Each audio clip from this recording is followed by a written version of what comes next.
Indian geography कर रहे हैं हम। ठीक है, आज का टॉपिक है वन संसाधन रिपोर्ट 2021, क्योंकि 2022 में जारी हुई है, हर 2 साल बाद आती है। जब तक अगली रिपोर्ट नहीं आ जाती तब तक इसी में से क्वेश्चन बनेंगे। ठीक है, तो सबसे पहले भारत में वनों की स्थिति पर केंद्रीय वन एवं पर्यावरण मंत्रालय के भारतीय वन सर्वेक्षण फॉरेस्ट सर्वे ऑफ इंडिया की द्विवार्षिक 17वीं वन स्थिति रिपोर्ट 2021 13 जनवरी 2022 को जारी हुई। पहला क्वेश्चन पूछेगा कौन? आंसर केंद्रीय वन एवं पर्यावरण मंत्रालय। केंद्रीय वन एवं पर्यावरण मंत्रालय, पर्यावरण एनवायरमेंट को बोलते हैं, वन फॉरेस्ट को बोलते हैं, केंद्रीय सेंटर को बोलते हैं। ठीक है, और उसके भी क्या भारतीय वन सर्वेक्षण यानी फॉरेस्ट सर्वे ऑफ इंडिया की द्विवार्षिक 17वीं वन रिपोर्ट। 17वीं को अंडरलाइन करना है आपने। किसको? 17वीं को अंडरलाइन करना है। कब जारी हुई? 13 जनवरी 2022 को जारी हुई। इस रिपोर्ट के अनुसार जो संदर्भ वर्ष लिया गया है इसमें 2019 है। संदर्भ वर्ष क्या है? 2019। एक एक चीज को ध्यान में रखते हुए पढ़ना है आगे। पीसीएस में 16 नंबर का क्वेश्चन है। ठीक है, आईएएस में भी बन सकता है। संदर्भ वर्ष 2019। देश में कुल वनाच्छादित क्षेत्र, इसको याद करना पड़ेगा आपको। वैसे डिजिट जल्दी से याद नहीं करते हम लोग, लेकिन इसको याद करना पड़ेगा। किसको? 713789। तो ये ऐसे याद नहीं होता है। 71 37 39 मतलब दो दो डिजिट करके याद करो। 71 37 39 जैसे गाड़ी का नंबर याद करते हैं ना, वैसे याद करना है इसको। ठीक है, 71 37 89 71 37 89 किलोमीटर स्क्वायर है वनाच्छादित क्षेत्र। एक क्वेश्चन, सिंगल क्वेश्चन बन सकता है वनडे एग्जाम जो होते हैं कि 17वीं वन स्थिति रिपोर्ट 2021 के अनुसार भारत में कुल वनाच्छादित क्षेत्र कितना है? आपने बोलना है 71 37 89 किलोमीटर स्क्वायर। फिर पूछेगा भारत के कुल क्षेत्रफल का कितना है? इस आगे बढ़ाओ। भारत के, तो तब आपने बोलना है 21.71%। कितना बताना है? भारत के कुल भौगोलिक क्षेत्रफल का कितने प्रतिशत भाग पर वनाच्छादन है? आंसर 21.71। फिर इसको 21 71 करके याद करना है आपने। कैसे याद करना है?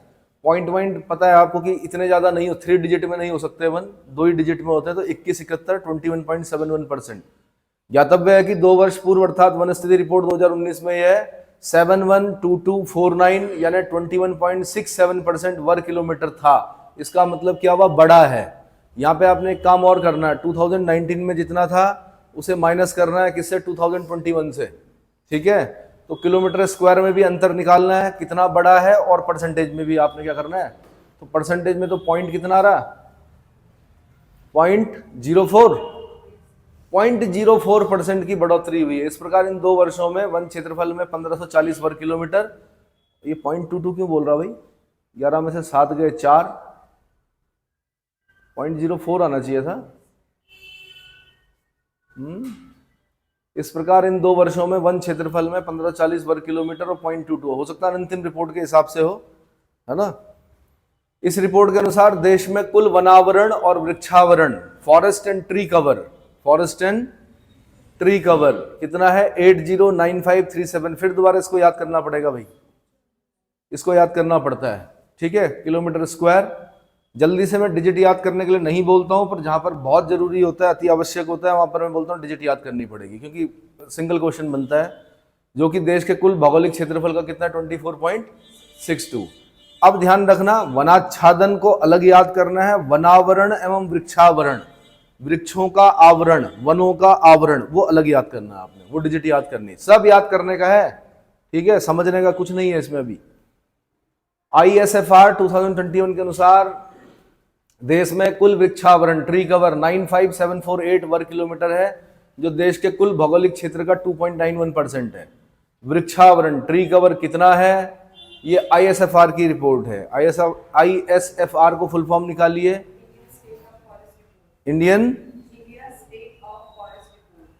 State of forest report. ठीक है, आगे बढ़िए भाई। यहां से क्वेश्चन बन चुका है पहले, ये वाला देखिए स्टार लगा हुआ। आगे, भारत में अब तक 981 संरक्षित क्षेत्रों का नेटवर्क स्थापित किया गया है जो अधोलिखित है यथा। आगे बढ़िए। नेशनल पार्क्स कितने हैं? 104। आपने ये सारे याद करने मतलब पढ़ने हैं सारे। नेशनल पार्क से क्वेश्चन बनता है, उनको ड्रॉ करना है आपने। किस पर? मैप पर। ठीक है, और कवरेज ऑफ कंट्री कितना 1.33%, टोटल एरिया कितना 43716, यानी कितने भूभाग पर आपके नेशनल पार्क्स हैं, टोटल संख्या कितनी है 104 है, कितने क्षेत्रफल, मतलब उसका कितने किलोमीटर स्क्वायर क्षेत्रफल पर फैले हैं 43716, और कवरेज परसेंट ऑफ कंट्री, पूरे देश के भौगोलिक क्षेत्रफल के कितने परसेंट भूभाग पर हैं 1.33। वाइल्ड लाइफ सेंचुरीज WLS कितनी है 566। वन्य जीव अभ्यारण्य बोलते हैं इनको, क्या बोलते हैं, ऊपर वाले को राष्ट्रीय पार्क बोलते हैं, इसको बोलते हैं वन्य जीव अभ्यारण्य। कितने हैं 566। कितने एरिया पर हैं 1 2 2 4 2 0, 12 24 20, 12 24 20।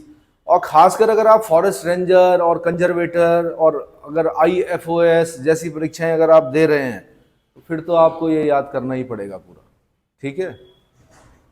कवरेज परसेंट ऑफ कंट्री कितना है 3.72। फिर कंजर्वेशन रिजर्व कितना है, CRs कितने हैं 97 है, कितने क्षेत्रफल पर है 44483, और कितना है 0.14%। आगे दिखाइए।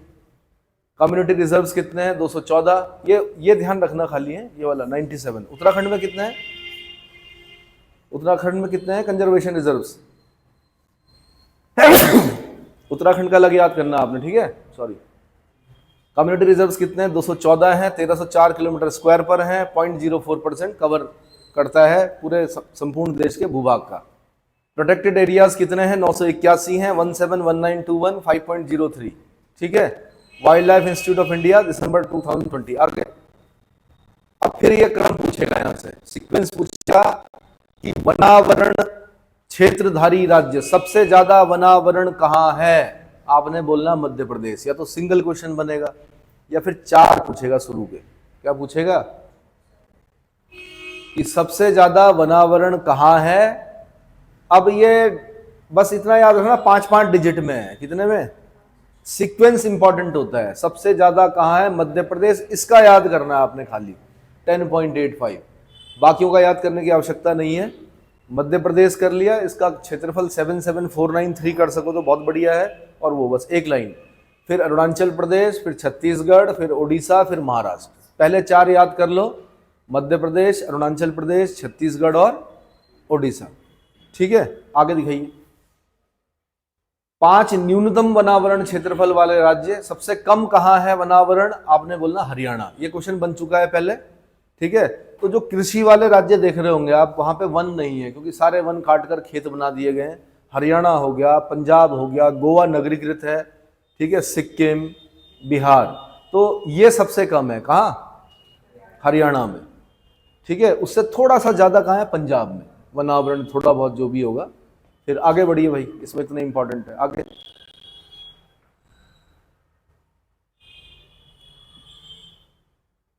फिर प्रतिशत के आधार पर शीर्ष 5 वनावरण क्षेत्र वाले राज्य कौन से हैं। तो अगर यूनियन टेरिटरी बोलेगा तो आपने बोलना लक्षद्वीप। क्या बोलना है, इसका आपको याद करना पड़ेगा 90.33। जहां पर याद करने वाली चीजें वो बता रहा हूं मैं, सारा याद करने बैठे तो इतना समझदारी नहीं है कि इतना याद किया जाए। बट लक्षद्वीप कितना 90.33। हाँ, आप कंजर्वेटर और फॉरेस्ट रेंजर का अगर आप कर रहे हैं तब पूरा डेटा याद करना पड़ेगा आपको, ठीक है।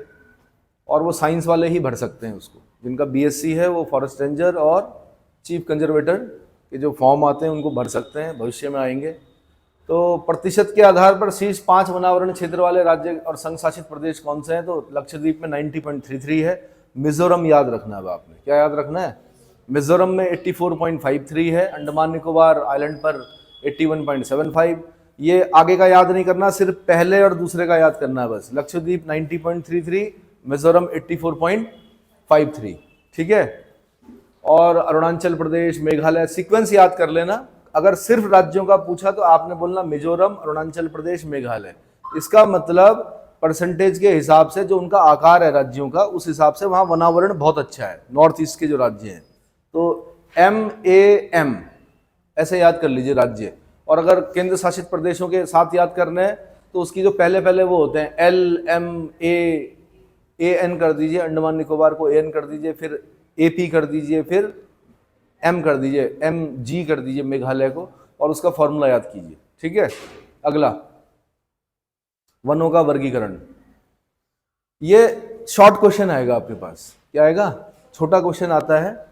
अत्यंत सघन वन। क्या? अत्यंत सघन वन भूमियां जिनमें वृक्षावरण का सघन घनत्व 70% या इससे अधिक होता है। इसमें जो याद करना है आपने 70% याद करना है। क्या करना है कि 70% अगर वृक्षावरण का सघन घनत्व 70% या इससे अधिक है तो उसको हम क्या बोलते हैं? अत्यंत सघन वन बोलते हैं। क्या बोलते हैं? डेंस फॉरेस्ट सघन बोलते हैं। बहुत ज्यादा जो डेंस फॉरेस्ट है वो किसको बोलते हैं? 70% वृक्षावरण। ध्यान रखना, वनावरण अलग होता है, वृक्षावरण, है ना? यही बताया था। ठीक है, आगे। सामान्य सघन वन क्या होता है? 40 से 70%। इसमें ये याद करना आपने। 40 से 70 के बीच में अगर है तो उसको क्या बोलते हैं? सामान्य सघन वन। सामान्य खुले वन किनको बोलते हैं? 10 से लेकर 40, 10 से 40। और झाड़ीदार वन किसको बोलते हैं? 10% से कम। वन जिनमें वृक्षोत्पत्ति कम और छोटे ठूंठ वृक्ष होते हैं, जिनमें सघन घनत्व 10% से कम होता है। गैर वन कौन होते हैं? वे सभी क्षेत्र जो ऊपर के वर्गों में शामिल न हो। और मैंग्रोव वन खारे पानी को सहन करने में योग्य पारिस्थितिकी के इकोलॉजी के वन जो मुख्यतः उष्ण और शीतोष्ण अंतर्ज्वारीय क्षेत्रों में, मतलब ज्वार भाटा आता है ना, इप्स टाइड और इप्स आते हैं, तो जो मैंग्रोव होगा ना वो ज्वार में दबा रहता है कुछ देर तक, फिर भाटा आता है, फिर पानी पीछे हो गया, फिर वो किस में रहते हैं? हवा में, मतलब धूप में रहते हैं। ठीक है। और मैंने बताया भी था कि इनकी जो मतलब एक तरह से इम्यूनिटी बचपन से ही बढ़ जाती है पानी के प्रति, तो सड़ती नहीं है इनकी लकड़ी जल्दी से। नौकाएं बनाई जाती हैं उनकी लकड़ी की, जो होती तो बहुत मोटी लकड़ियां नहीं होती है, बट जो छोटी छोटी नौकाएं हैं उनमें इनका यूज किया जाता है। ठीक है। आरक्षित वन, वैसे सभी क्षेत्र जो भारतीय वन अधिनियम, भारतीय वन अधिनियम को हाईलाइट करना है। इसका सन भी पूछता है, भारतीय वन अधिनियम कब का है ना? कब का है जनाब? फॉरेस्ट डिपार्टमेंट से हो आप? 19 आपको बताना चाहिए ना, आप फॉरेस्ट डिपार्टमेंट से हो।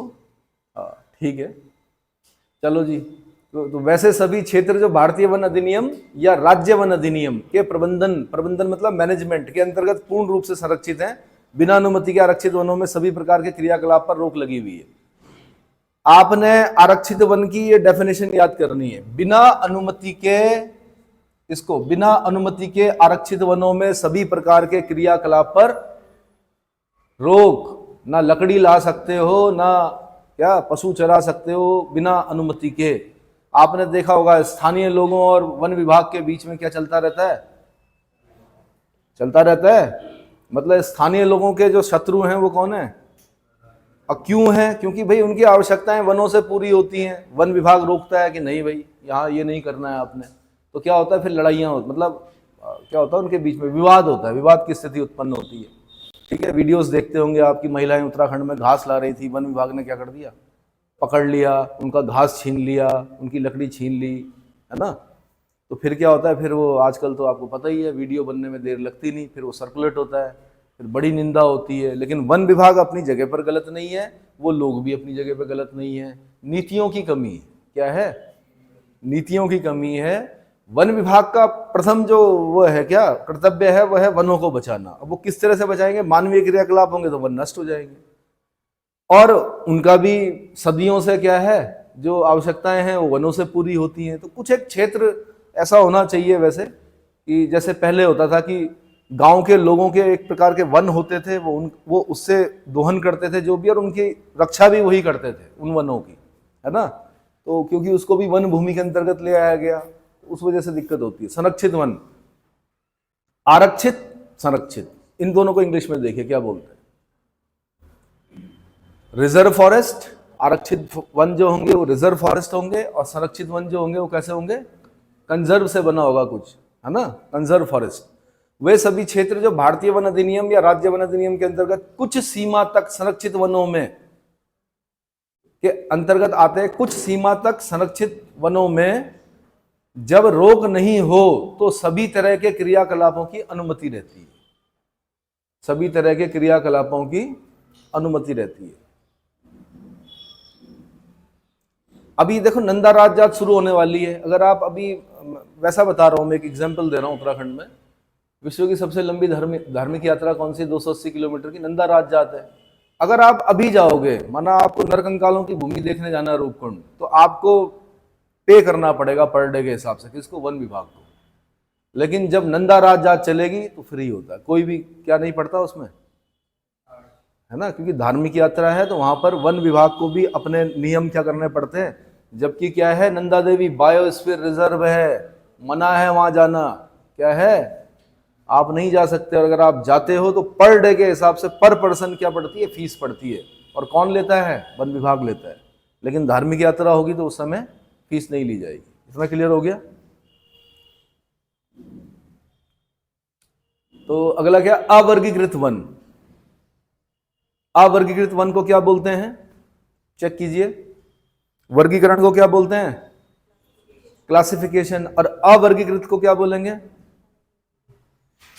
ऐसा क्षेत्र जो वन के रूप में अभिलिखित तो है पर आरक्षित और संरक्षित वनों की श्रेणी में नहीं है। ऐसे वनों का स्वामित्व अलग अलग राज्य में भिन्न भिन्न होता है। भाई इनको ना, अगर आपने मेंस लिखना है पीसीएस का, इन छोटे छोटे इनको याद करना शुरू कर दीजिए। पढ़ने के लिए नहीं बोल रहा हूं मैं, क्या बोल रहा हूं, बिना देखे अगर आप लिख सकते हैं तो ये समझ लीजिए कि आप अपने 2 नंबर और 4 नंबर तैयार कर रहे हो। क्या कर रहे हो? और लिखने पे ही सिलेक्शन होता है, समझने पे नहीं होता है। ये जितनी भी दिखा रहे हैं इन सब जगह मैं घूमा हूं, लेकिन अगर मैं लिख नहीं पाऊंगा तो मेरा सिलेक्शन नहीं होता, है ना।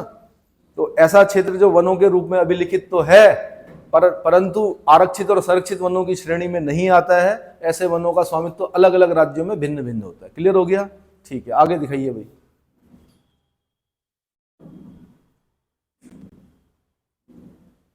ये क्या, आईएसएफआर और आईएसएफआर 2019-2021 भौगोलिक प्रतिशत अति सघन वन, भारत में वनावरण एवं वृक्षावरण, फॉरेस्ट एंड ट्री कवर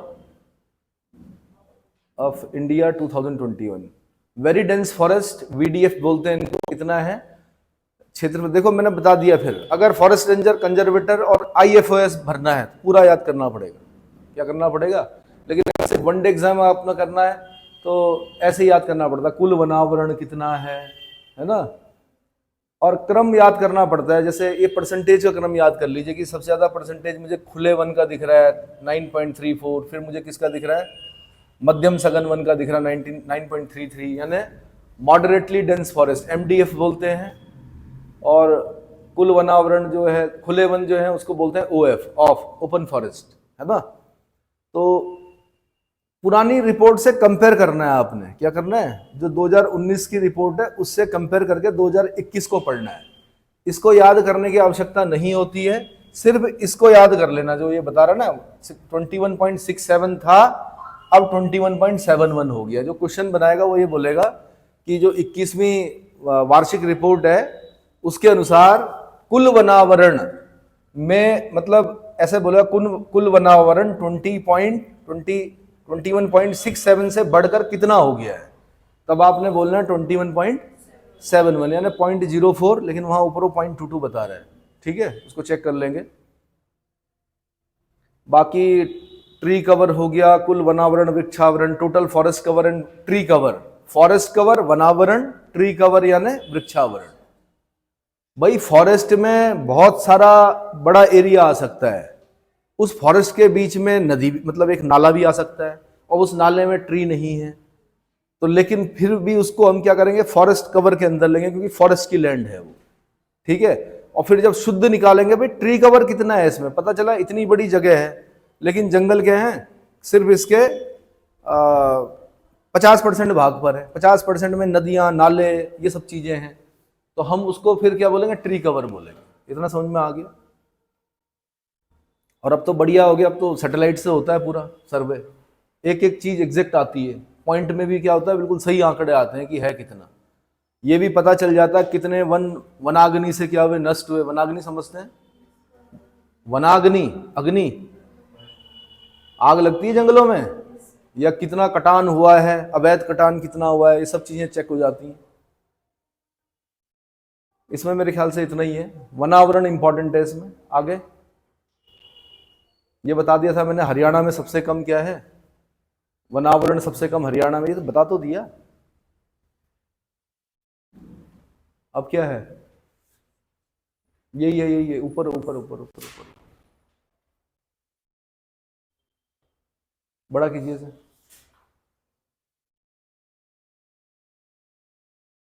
सोलहवीं वन रिपोर्ट 2019 में देश में मैंग्रोव वन का क्षेत्रफल 4975 वर्ग किलोमीटर था, जो बढ़कर 17वीं वन रिपोर्ट 2021 में 4992 वर्ग किलोमीटर हो गया। इसका मतलब मैंग्रोव फॉरेस्ट को हम क्या कर रहे हैं, बढ़ाने का प्रयास कर रहे हैं। क्या कर रहे हैं? जो देश के कुल भौगोलिक इतना अब ये ऐसे यूपीएससी के क्वेश्चन होते हैं कैसे, जिन पे हमारा ध्यान ही नहीं जाता। हम कहते हैं 0.15 क्या पूछेगा, यूपीएससी पूछती है देश के कुल क्षेत्रफल के कितने प्रतिशत भाग पर मैंग्रोव वन है। आंसर 0.15। वैसे डेटा जल्दी से पूछती नहीं है, खुद देती है, फिर पूछती है आपसे सही है कि नहीं है, फिर बोल दो आप यूपीएससी टफ है। सब कुछ तो बना के देती है वो बोलेगी, मतलब जब वन रिपोर्ट देगी ना, तो वन रिपोर्ट पर जब क्वेश्चन बनाएगी 4 स्टेटमेंट देगी, कितने, और ऐसे ही उठाएगी। एक स्टेटमेंट ये उठाएगी कि देश के कुल भौगोलिक क्षेत्रफल में जो मैंग्रोव वन है उनका जो प्रतिशत है 0.15 है। कितना है? 0.15 है। सही है कि नहीं है, फिर ऐसे 4 पॉइंट बना के देगी। वैश्विक स्तर पर मैंग्रोव वन में भारत की हिस्सेदारी 3% है। इसका दूसरा स्टेटमेंट बना के दे देगी, क्योंकि वो अति संवेदनशील है किसके प्रति? पर्यावरण के प्रति। कौन? और आपको पर्यावरण के प्रति सचेत करने के लिए इस प्रकार के प्रश्न बनाए जाते हैं कि आपको पता है कि नहीं है। पूरे विश्व में मैंग्रोव वन में भारत की जो हिस्सेदारी है वो सिर्फ 3% है। कितनी? देश के कुल मैंग्रोव आवरण का 42.33% क्षेत्रफल केवल पश्चिम बंगाल के सुंदरवन का है। यानी जो सबसे ज्यादा मैंग्रोव वन है हमारे, वो वेस्ट बंगाल में। वेस्ट बंगाल में भी सुंदरवन डेल्टा में है, और सुंदरवन भी जो है हमारा क्या है, सुंदरी नामक वृक्ष होता है, इसलिए उसका नाम क्या पड़ा है? सुंदरी वन। ठीक है। उसके बाद आगे 17वीं वन रिपोर्ट 2021 के अनुसार देश के कुल वन क्षेत्र का 13.97% अति सघन वन, 42.99% मध्यम सघन वन और 43.02 खुले वन से आच्छादित है। अब इसको देख लो भाई, सबसे ज्यादा खुले वन है, इसको याद कर लो। अगर पॉइंट में याद नहीं भी हो रहा है काम चल जाएगा, लेकिन मेंस में चल जाएगा, प्री में नहीं चलेगा। ठीक है। 43.02 खुले वन, 42.99% अति सघन वन और 42.99 मध्यम सघन वन और 13.97 अति सघन वन। इतना क्लियर हो गया? समझने का है इसमें कुछ नहीं है। सैटेलाइट ने अपना काम कर दिया, डिपार्टमेंट मंत्रालय ने अपना काम कर दिया, रिपोर्ट आपके सामने रख दी, आपने उसको पढ़ना है, इसमें से क्वेश्चन बनेगा, वो आपने सही करना है। वो कब होगा? जब आप उसको क्या करोगे? याद करोगे। आगे, और ये मत सोचना कि एक क्वेश्चन कम होता है, एक क्वेश्चन पर 1000 लोग होते हैं। कई बार कितने होते हैं? 1000 लोग पीछे हो जाते हैं एक नंबर पर। आगे दिखाइए भाई।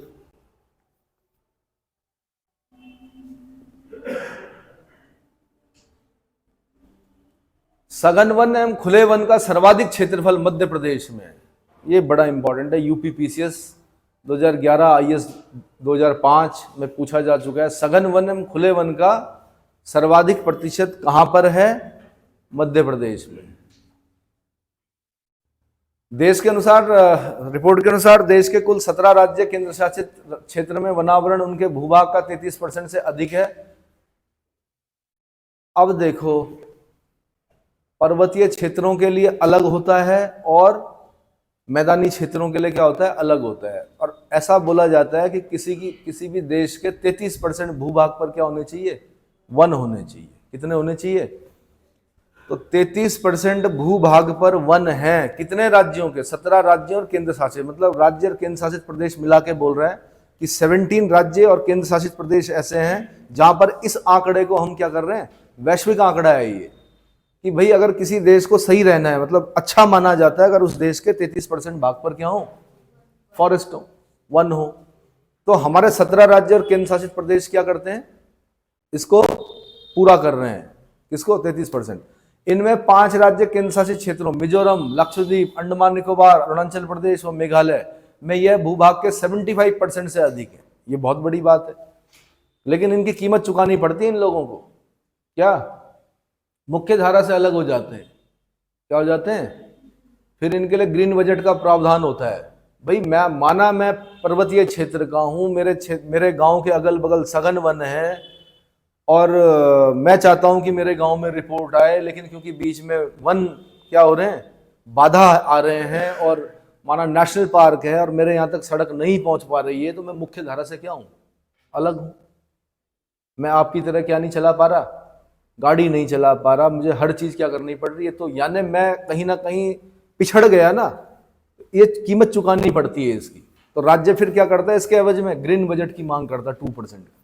क्या करता है, कहता है भाई हम इतना वो कर रहे हैं अपनी क्या, अपने विकास को बाधित कर रहे हैं वनों के लिए, तो हमें एक्स्ट्रा बजट मिलना चाहिए, बजट में 2% एक्स्ट्रा मिलना चाहिए, ठीक है। यह भूभाग के 75% से अधिक है। वहीं 11 राज्य केंद्र शासित क्षेत्र त्रिपुरा, गोवा, सिक्किम, केरल, उत्तराखंड, दादर नागर हवेली, दमन एंड दीव, मणिपुर, नागालैंड, ओडिशा, छत्तीसगढ़, असम में यह उनके भूभाग के 33% से 75% के बीच में है।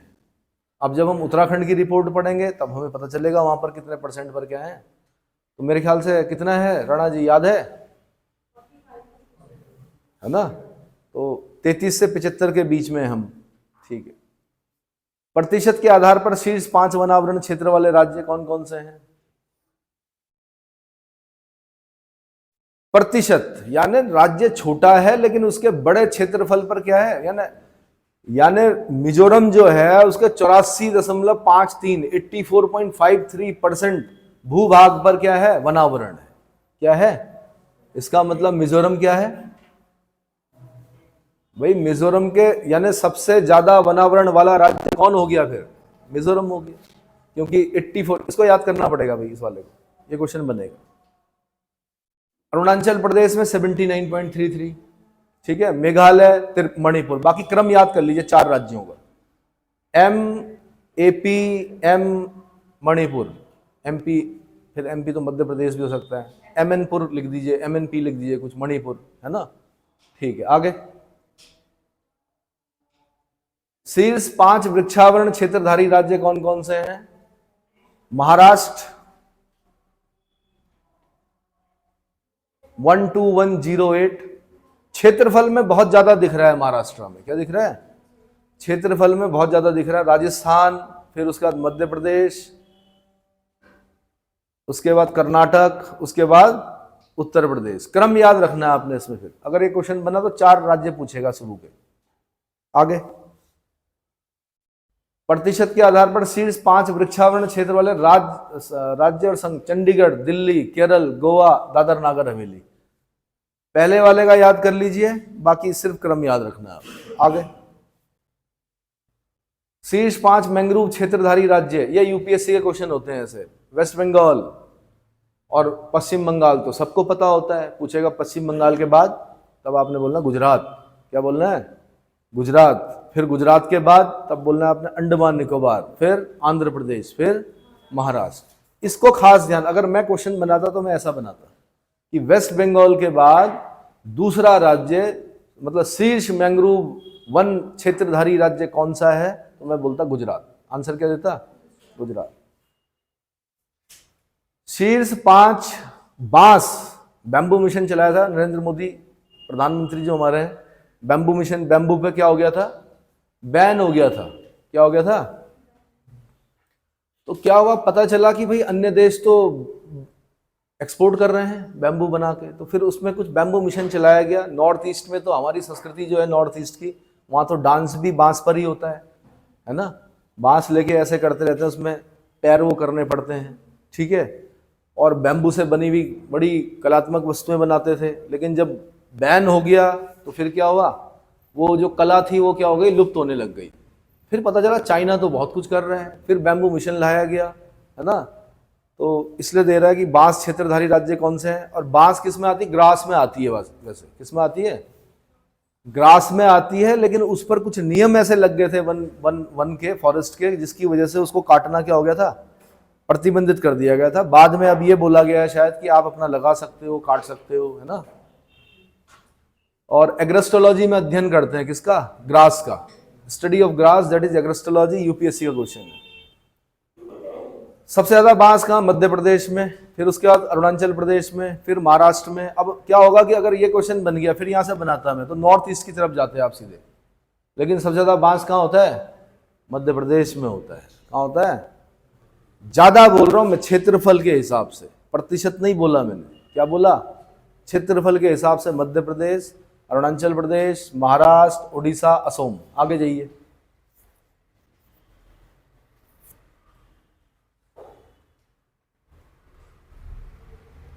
भारत में रिकॉर्डेड वन क्षेत्रफल के अंतर्गत सरकारी अभिलेखों में वन के रूप में अभिलिखित क्षेत्रफल शामिल होता है, चाहे उसमें वनावरण वृक्षावरण हो अथवा ना हो। मैंने कहा नहीं आपको, हमने बोल दिया वनावरण वृक्षावरण, सॉरी हमने बोल दिया क्या, वन क्षेत्रफल। तो वन क्षेत्रफल में फॉरेस्ट लैंड आ गई पूरी। जरूरी नहीं है कि उस फॉरेस्ट लैंड पर क्या हो, फॉरेस्ट हो। अगर उसमें कोई नाला बह रहा है, कोई गदेरा है, कोई, समझ रहे हो, और वो बंजर सा है, मतलब कि पत्थर वत्थर है, फॉरेस्ट नहीं है, तो लेकिन फिर भी वो वन क्षेत्रफल में आता है। तो इसलिए हमें क्या करना पड़ता है, वनावरण वृक्षावरण को अलग दिखाना पड़ता है। ठीक है, आगे दिखाओ भी नौजवान, आगे दिखाओ। खत्म।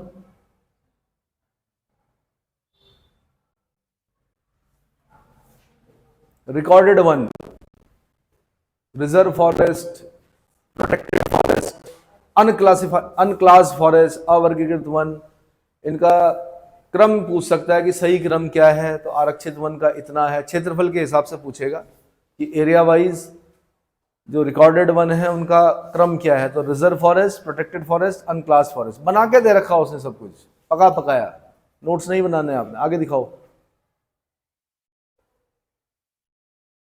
5 अभिलिखित वन क्षेत्रधारी राज्य, मध्य प्रदेश, महाराष्ट्र, उड़ीसा, छत्तीसगढ़।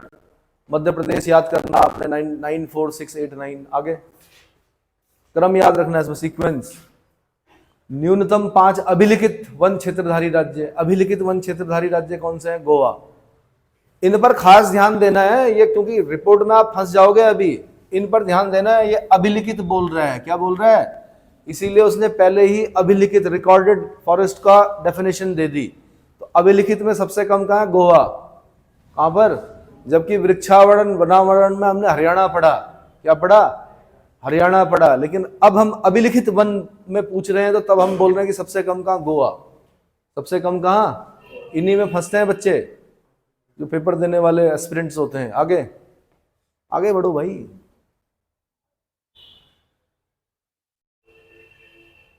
कार्बन स्टॉक, फिर यूपीएससी ऐसे क्वेश्चन पूछती है। 2021 में देश के वनों में कुल कार्बन स्टॉक 7203.8 मिलियन टन होने का संगणन किया गया है, जो कि विगत आकलन की तुलना में 79.2 मिलियन टन की वृद्धि को दर्शाता है। दोनों चीजों को क्या करना है आपने, जो बोल्ड लेटर्स में लिखे हुए हैं कि कार्बन स्टॉक कितना है, 7203.8। ये तो पता है ना, वन जो है वो कार्बन डाइऑक्साइड लेते हैं, ऑक्सीजन छोड़ते हैं। अगर वन ना हो तो क्या हो, CO2 की मात्रा क्या हो जाए, बढ़ जाए, कार्बन की मात्रा बढ़ जाए। तो आपने ये ध्यान रखना। स्टॉक, मैंने कहा आपको मैं डिजिट जल्दी से याद करने के लिए नहीं देता हूं, लेकिन यहां डिजिट याद करनी पड़ती है। 7203.8 मिलियन टन याद करना पड़ेगा। साथ में इसको भी याद करना पड़ेगा, 79.2 मिलियन टन की वृद्धि हुई है। की वृद्धि को करने का लक्ष्य रखा गया। उपयुक्त वृद्धि इस दिशा में भारत के प्रयासों को रेखांकित करती है। ऊपर दिखाओ कार्बन स्टॉक वाले राज्य, ये यूपीएससी के क्वेश्चन होते हैं। और ये मत सोचना कि सीडीएस असिस्टेंट कमांडेंट में नहीं पूछेगा, पूछेगा, क्योंकि फोर्स को भी क्या पर्यावरण के प्रति क्या किया गया है, बहुत सचेत किया गया है। ठीक है। अरुणाचल प्रदेश पहला याद कर लो, इतने से काम चल जाएगा। लेकिन मैंने कहा अगर सीक्वेंस पूछा तो 4 याद करने पड़ते हैं भाई। ठीक है, ये बड़ा सरदर्द का काम होता है जब रिपोर्ट पढ़ रहे होते हैं। ये बंद हो गया, ठीक है, आगे बढ़िए। प्रति हेक्टेयर कार्बन स्टॉक की दृष्टि से शीर्ष 4 राज्य नोट्स बना के दे रखे हैं उन्होंने, जम्मू कश्मीर, हिमाचल प्रदेश, सिक्किम, अंडमान निकोबार। प्रति हेक्टेयर कार्बन, फिर दोबारा देखो, पर हेक्टेयर के हिसाब से अलग लिस्ट बना रहा है। क्या बना रहा है? प्रति हेक्टेयर कार्बन स्टॉक की दृष्टि से क्या है, तो फिर जम्मू कश्मीर सबसे ऊपर आ रहा है, फिर उसके बाद हिमाचल प्रदेश आ रहा है, फिर सिक्किम आ रहा है, फिर अंडमान निकोबार आ रहा है। आगे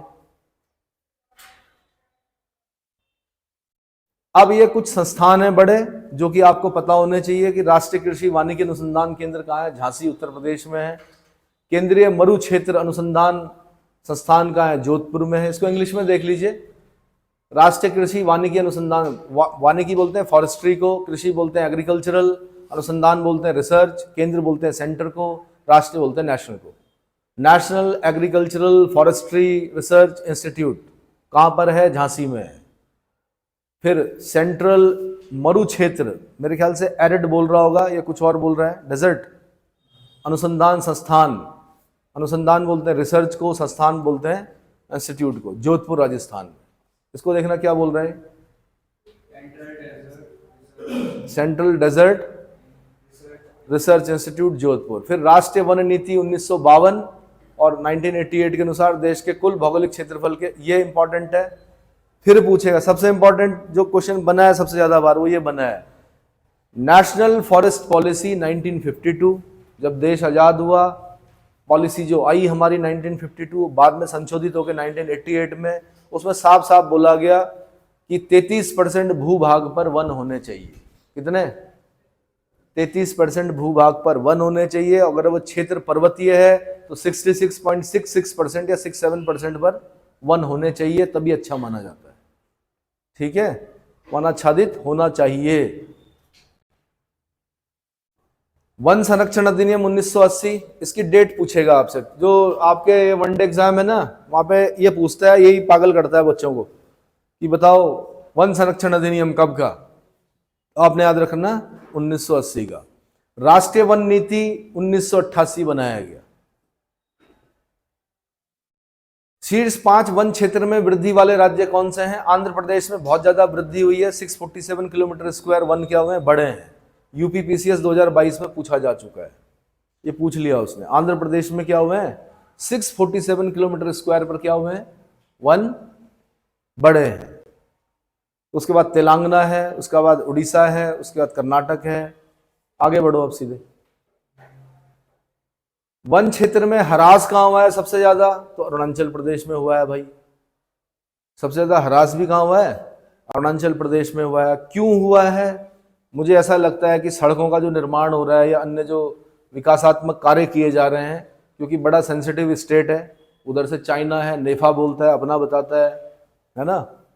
और सड़क और परिवहन मंत्री नितिन गडकरी जी बार बार अपना स्टेटमेंट दे रहे हैं कि पैसे की कमी नहीं है मेरे पास, बताओ कहाँ बनाना है, और सीमाओं को तो हम क्या करेंगे। और इसी वजह से चीन तिलमिलाया हुआ है, क्योंकि अभी तक उस ओर ध्यान नहीं दिया गया। लेकिन अब क्या, बॉर्डर पर सड़कों का बहुत जबरदस्त क्या चल रहा है, नेटवर्क बन रहा है। जब सड़कें बनेंगी तो वनों में ह्रास भी होगा। ठीक है, और अन्य विकासात्मक कार्य होंगे तो वनों में ह्रास होगा। अरुणाचल प्रदेश, मणिपुर, नागालैंड, लेकिन इसमें ध्यान रखना आपने, अरुणाचल प्रदेश। आगे दिखाओ।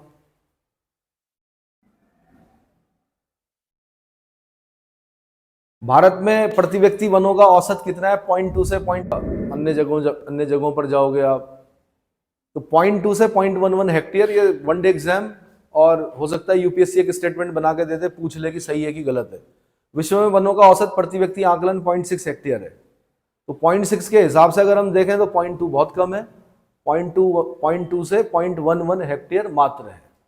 राष्ट्रीय वन नीति 1988, फिर दोबारा ये 88 याद रखना है आपने। नेशनल फॉरेस्ट पॉलिसी के अनुसार आदर्श रूप में हिमालय पर्वत और दक्षिणी पठार एवं पहाड़ी क्षेत्रों की कुल भूमि के 66.67% भूभाग तथा मैदानी भाग के ये 25%, कितना? संपूर्ण देश में 33, संपूर्ण देश में कितना? 33% पर होना चाहिए। मैदानों में 25% पर वन होने चाहिए, और पहाड़ों में 66.66% भूभाग पर क्या होने चाहिए? वन होने चाहिए। क्योंकि मैदानों में अगर वन ज्यादा हो गए तो भाई फिर विकास नहीं हो पाएगा। लेकिन पर्वतों के लिए बोला गया कि 66.66% पर वन होने चाहिए। वन रिपोर्ट 2021 में पर्वतीय और जनजातीय जिलों के वनावरण में क्रमशः 902 वर्ग किलोमीटर और 655 वर्ग किलोमीटर की कमी हुई है। इसका मतलब जनजातीय जिलों में भी क्या हो रहा है? वनावरण में कमी आ रही है।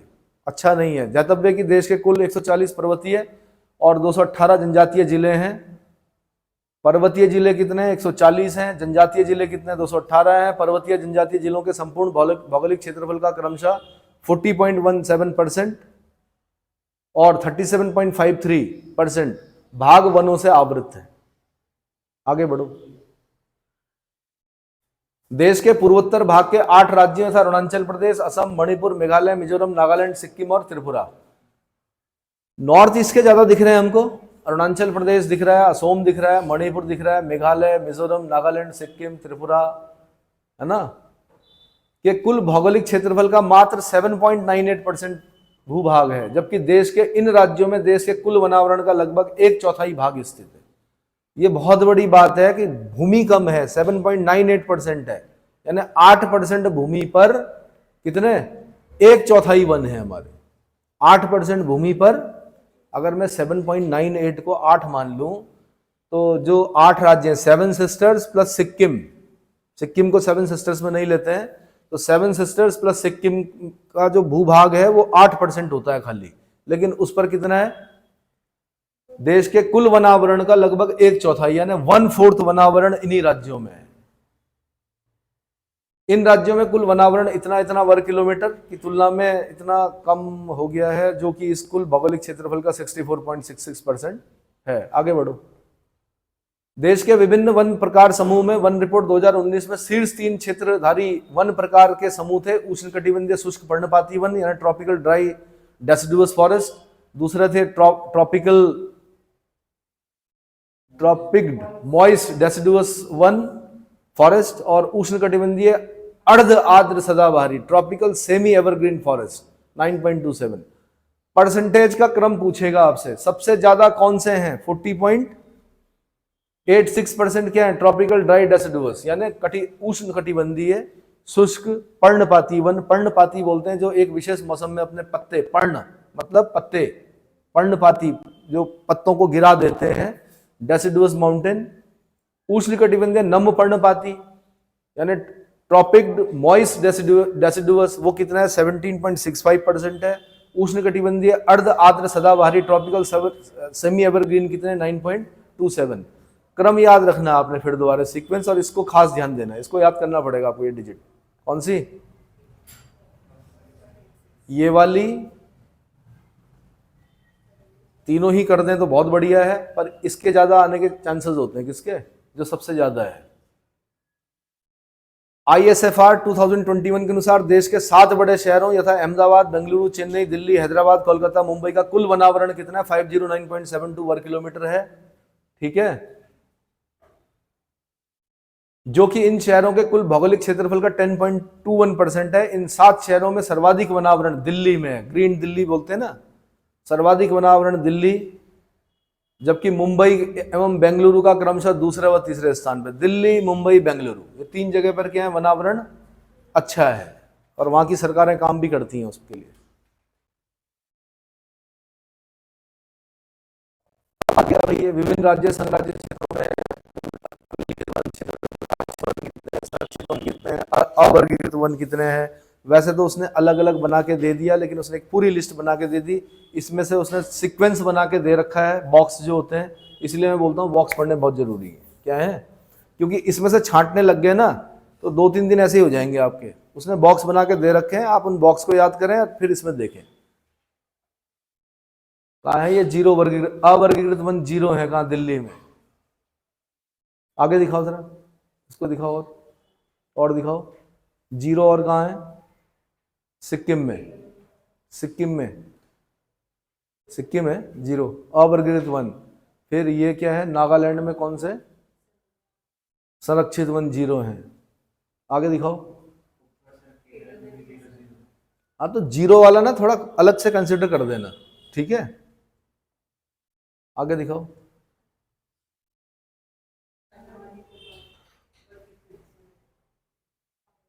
ठीक है, इसको मतलब समझ जाओ आप कि ये उत्तर प्रदेश को स्पेशल इसलिए दिखा रहा है कि यहां से क्वेश्चन बन गया, यहां से बन गया, यहां से बन गया, यहां से बन गया। बोल्ड लेटर्स में इसलिए लिख रहा है, दरअसल ये जो बुक बना रखी है ये उत्तर प्रदेश को ध्यान में रखकर बना रखी है, और फायदा किसको मिलता है, उत्तराखंड को भी मिलता है। अगर इस तरह से आप पढ़ेंगे तो यहाँ के बच्चे उत्तर प्रदेश पीसीएस निकाल चुके हैं, और उसका बड़ा कारण यही है कि इस बुक को पढ़कर क्या करते हैं, वो उत्तर प्रदेश जैसे पेपर भी निकाल देते हैं।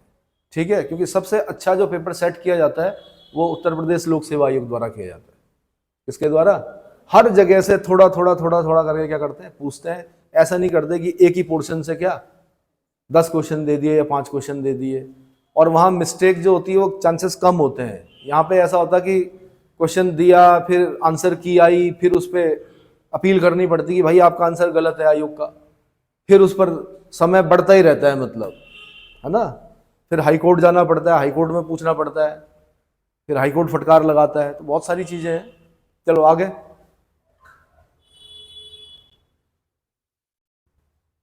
ये क्या, विभिन्न राज्य संघराज्य क्षेत्रों में वनावरण और वृक्षावरण। तो ये क्षेत्रफल दे रखा पूरा उसने, सबके बॉक्स बना के इसलिए पहले ही दे दिए ये। बाकी अगर आपको मैच करना होगा तो इस लिस्ट से मैच करेंगे। आगे दिखाओ।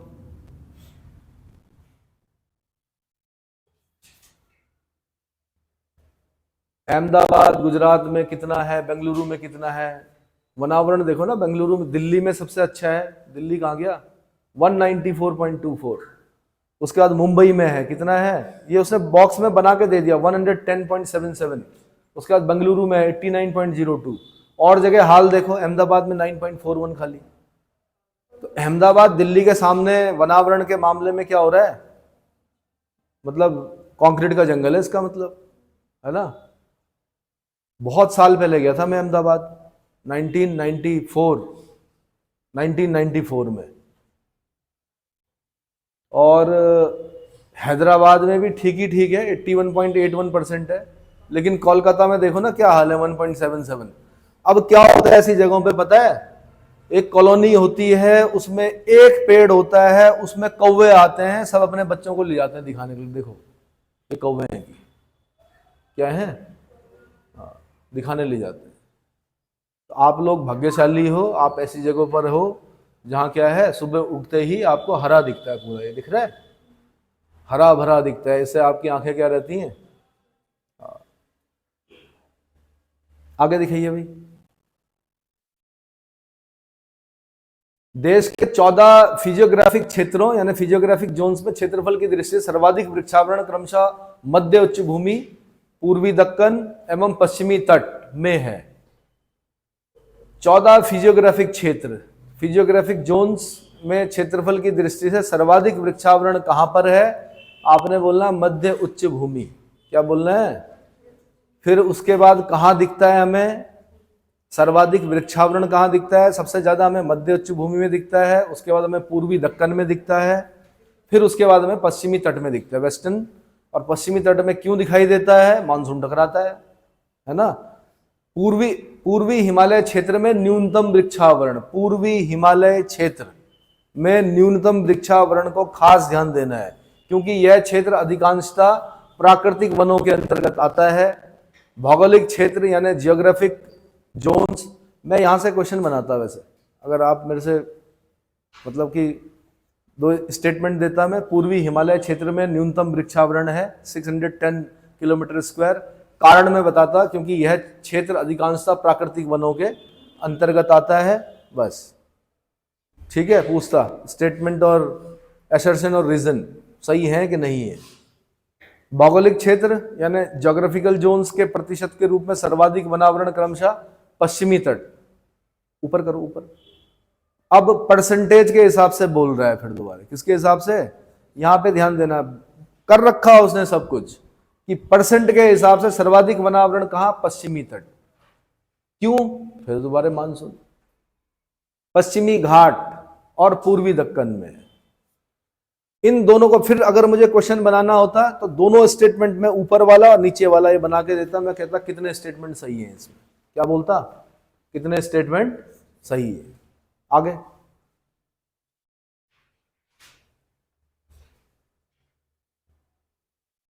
वर्षा की मात्रा और तापमान जलवायु के 2 प्रमुख तत्व हैं, ये पता ही है आपको। वर्षा और तापमान, 2 ही चीजें चाहिए होती है इनको, वृक्षों को।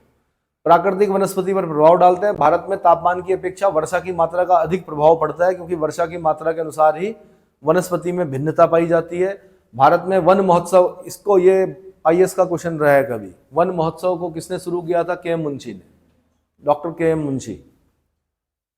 भारत सरकार ने वन महोत्सव कार्यक्रम लागू किया था 1950 में, ये भी क्वेश्चन बन चुका है। आगे भारत सरकार ने, ये हो गया। आगे आगे दिखाओ। देहरादून स्थित फॉरेस्ट सर्वे ऑफ इंडिया संस्थान द्वारा प्रति 2 वर्षों के अंतराल पर यह रिपोर्ट प्रकाशित की जाती है। पहली भारत वन स्थिति रिपोर्ट 1987, संदर्भित वर्ष जो था 1981-83, ये राजीव गांधी के काल में आई थी वन स्थिति रिपोर्ट, राजीव गांधी का कार्यकाल था। में तैयार की गई थी। उक्त रिपोर्ट इस श्रृंखला में 17वीं रिपोर्ट है।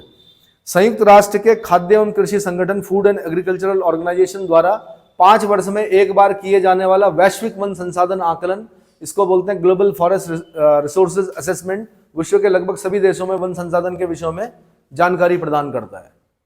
GFRA यानी ग्लोबल फॉरेस्ट रिसोर्सेज असेसमेंट की नवीनतम रिपोर्ट 2020 के अनुसार वर्ष 2020 में वन क्षेत्र के संदर्भ में संसार की शीर्ष 10 देशों का विवरण दे रखा होगा नीचे कहीं पर, देखो तो इधर दिखाओ।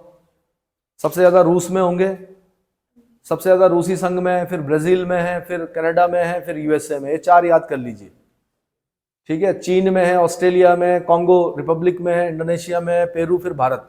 भारत का नंबर यहां पर आ रहा है भाई, 1 2 3 4 5 6 7 8 9 10, 10वें नंबर पे भारत, ठीक है। अफ्रीका जबकि 0 डिग्री इक्वेटर जा रहा है फिर भी है 1 2 3 4 5 6 7, 7वें नंबर पे कॉन्गो रिपब्लिक आ रहा है अफ्रीका का। जबकि ब्राजील किस पे आ रहा है? दूसरे नंबर पे आ रहा है। सबसे ऊपर कौन आ रहा है? रूसी संघ। रूस बहुत बड़ा देश है, उतना कवर करेंगे हम तो ज्यादा आएगा। आगे दिखाइए। भूटान, वो नीचे नीचे नीचे छोड़ना कुछ नहीं है। भूटान में देश के कुल भौगोलिक क्षेत्रफल के 70% भाग पर वनावरण बनाए रखने का प्रावधान है। 70% पर वनावरण बनाए रखते हैं। कितने पर?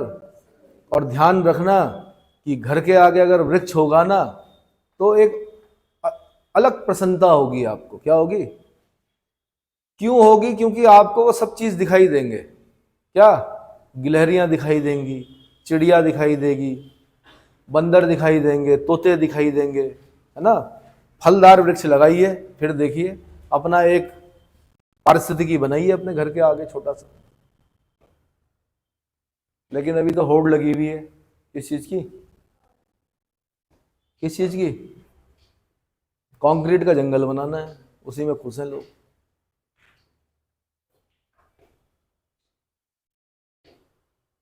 यहीं से 50 किलोमीटर दूर के लोग बड़े शौकीन हैं, गमले, है ना, बड़े अच्छे अच्छे क्या लगाते हैं वो। मतलब उनके पास जगह नहीं भी होगी तो सड़क पे लगाते हैं। वो ये नहीं सोचते कि मतलब सड़क, मतलब अपने घर के थोड़ा सा बाहर पे क्या कर देंगे, हल्के फुल्के लगा देंगे, लेकिन लगाएंगे जरूर। और यहाँ मैंने देखा यहाँ तोड़ने का ज्यादा रिवाज है। क्या कि अगर लगा हुआ होगा तो, है ना, G20 में देखा ही होगा आपने, घास गायब, गमले गायब। चलो, हिंदी भाषी राज्यों में वनावरण की स्थिति। अब ये तो उत्तर प्रदेश में ही पूछेगा भाई। सोनभद्र, खीरी, अरे नाम आ गया भाई, खीरी, मिर्जापुर, है ना। ये उत्तर प्रदेश स्पीसीज के पॉइंट ऑफ व्यू से इंपॉर्टेंट है। न्यूनतम कौन सा है? संत रविदास नगर। अगर आपने उत्तर प्रदेश स्पीसीज लिखना है तो फिर तब वहां का पूछेगा। और दिखाइए जरा, आगे दिखाइए। ये सब उत्तर प्रदेश का है।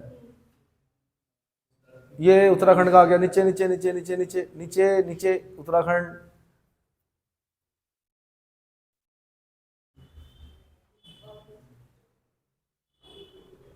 ये आ गया, ये आ गया उत्तराखंड। ऊपर दिखाइए, उत्तराखंड का ये आ गया।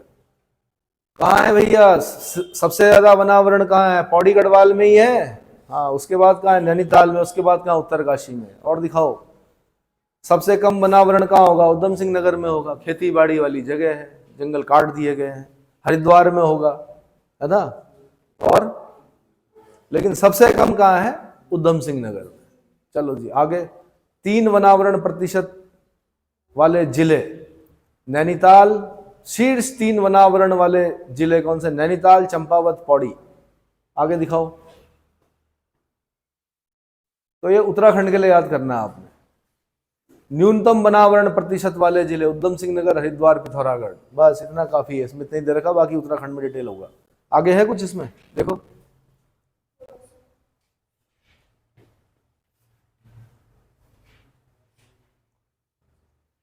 उच्चावच एल्टीट्यूड क्षेत्रों में वनावरण। विभिन्न उच्चावच समुद्र तल से ऊंचाई क्षेत्रों में वनावरण आकलन हेतु ISFR 2021 में shuttle radar topographic mission SRTM digital elevation model 30 metre विभेदीकरण क्षमता का प्रयोग किया गया है। विभिन्न उच्चावच क्षेत्रों में वनावरण की स्थिति निम्न तालिका में अंकित। ऊपर दिखाओ, हाइट के हिसाब से बताएगा वनावरण कैसा है। 500 मीटर तक 16%, 500 से 1000 मीटर पर 36%, 1000 से 2000 मीटर पर 63%, 2000 से 3000 पर 71%। सबसे ज्यादा किस हाइट पर? 2000 से 3000 मीटर। कितना? 71.90% पर क्या है? वनावरण है।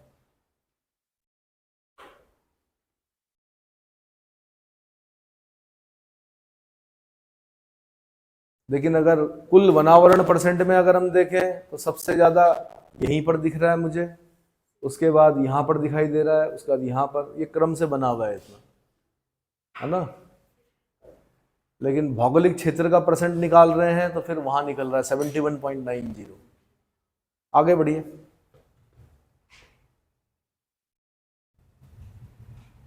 टाइगर रिजर्व में वनावरण वर्ष 2011 में देश के कुल टाइगर रिजर्व क्षेत्रफल में टाइगर संरक्षित टाइगर रिजर्व का कुल वनावरण क्षेत्रफल इतना इतना, ये याद करने पड़ेगा डिजिट आपको हल्का सा, और इतना वर्ग किलोमीटर। ठीक है, आगे।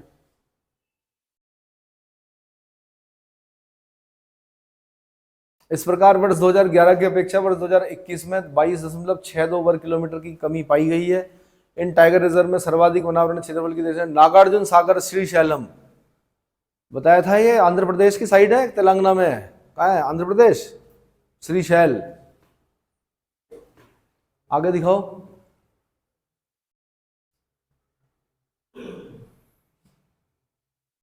जबकि सिमलीपाल उड़ीसा व इंद्रावती नेशनल पार्क का क्रमशः दूसरा व तीसरा स्थान है। वहीं प्रतिशत के दृष्टिकोण से सर्वाधिक वनावरण वाला टाइगर रिजर्व पेके पेके है। द्वितीय व तृतीय स्थान पर अचानकमार और सिमलीपाल। तो भाई इसको पेके को देख लेना, कहां पर है ये पेके? कहां पर है? अरुणाचल प्रदेश में। नागार्जुन सागर श्रीशैलम आंध्र प्रदेश में, सिमलीपाल उड़ीसा में, इंद्रावती छत्तीसगढ़ में। टाइगर रिजर्व ऊपर जाओ, ऊपर जाओ, ऊपर करो। नागार्जुन सागर श्रीशैलम आंध्र प्रदेश, सिमलीपाल उड़ीसा, इंद्रावती छत्तीसगढ़, पेके अरुणाचल प्रदेश, अचानकमार मध्य प्रदेश। दोनों इंपॉर्टेंट हैं ये, दोनों क्या तीनों ही है वैसे तो इंपॉर्टेंट। सिमलीपाल काली आपकी कर्नाटक में, डंपा मिजोरम में। दाम्फा, डंपा लिखा हुआ, दाम्फा होना चाहिए वैसे, कि दाम्फा है दंपा है। ठीक है भाई, इतना ही करें इसमें, नेचुरल वेजिटेशन का अलग कराऊंगा।